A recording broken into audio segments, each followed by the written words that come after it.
Price the Lord. Welcome to Blessy fashion. ಮೀಶೋಯಿಂದ first order ಬಂದಿತ್ತು ನನಗೆ, ಅಕ್ಸೆಪ್ಟ್ ಮಾಡಿದೆ.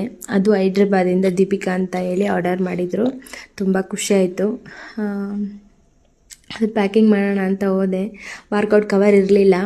ಸೊ ರಿಯಲಾಗಿ ಹೇಳಬೇಕು ಅಂದರೆ ಬಾರ್ಕೋಡ್ ಕವರ್ ಇರಲೇಬೇಕು.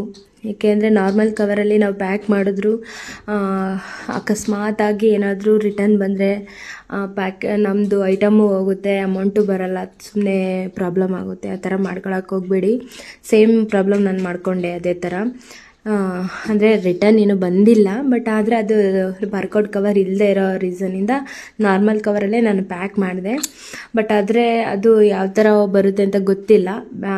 ಒಟ್ಟು ಡಿಸ್ಪ್ಯಾಚ್ ಮಾಡಾಯಿತು. 3 ಡೇಸ್ಗೆ ಡಿಸ್ಪ್ಯಾಚ್ ಆಯಿತು. ನಾನು ಪ್ಯಾಕಿಂಗ್ ಮಾಡಿದ್ದ ದಿನವೇ, ಆರ್ಡರ್ ಬಂದಿದ್ದ ದಿನವೇ ನಾನು ಡಿಸ್ಪ್ಯಾಚ್ ಮಾಡಬೇಕು ಅಂದ್ಕೊಂಡೆ, ಬಟ್ ಆಗಲಿಲ್ಲ. ಏನಂದರೆ ಎಲ್ಲ ಅಂದ್ಕೊಂಡಂಗೆ ಆಗಲ್ವಲ್ಲ. ಸೊ ಏನು ಮಾಡೋಕ್ಕಾಗಲ್ಲ. ಫಸ್ಟ್ ಆರ್ಡರು ಅಕಸ್ಮಾತಾಗಿ ಕ್ಯಾನ್ಸಲ್ ಆದ್ರೂ ಪ್ರಾಬ್ಲಮ್ ಆಗುತ್ತೆ. ಇನ್ನೊಂದು ಅವತ್ತಿನ ದಿನ ಬೇಗ ಡಿಸ್ಪ್ಯಾಚ್ ಮಾಡಿದ್ರೆ ನಮಗೆ ಆರ್ಡರ್ ಬರೋದಕ್ಕೆ, ಇನ್ಕ್ರೀಸ್ ಆಗೋದಕ್ಕೆ ಹೆಲ್ಪ್ ಆಗುತ್ತೆ. ಬಟ್ ಏನೋ ಐಡಿಯಾ ಇಲ್ಲದೆ ಮಾಡಿದೆ. ಓಕೆ, ಪರವಾಗಿಲ್ಲ.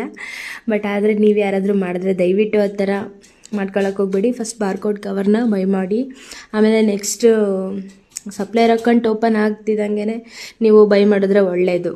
ಅಷ್ಟೇ ನಾನು ಹೇಳೋದು. ಇದೇ ಥರ ಯಾರಿಗಾದ್ರೂ ಪ್ರಾಬ್ಲಮ್ ಆಗಿದ್ದರೆ ಏನು ಫೇಸ್ ಮಾಡಿದ್ದೀರಾ ಅಂತೇಳ್ಬಿಟ್ಟು ಕಾಮೆಂಟ್ ಮಾಡಿ. ನಿಜವಾಗ್ಲೂ ನಾನಂತೂ ತುಂಬ ಟೆನ್ಷನ್ ಆಗಿದ್ದೀನಿ. ಮಧ್ಯರಾತ್ರಿ 2 ಗಂಟೆವರೆಗೂ ನಿದ್ದೆ ಬಂದಿಲ್ಲ ನನಗೆ. ಡಿಸ್ಪ್ಯಾಚ್ ಆಗಿಲ್ಲ.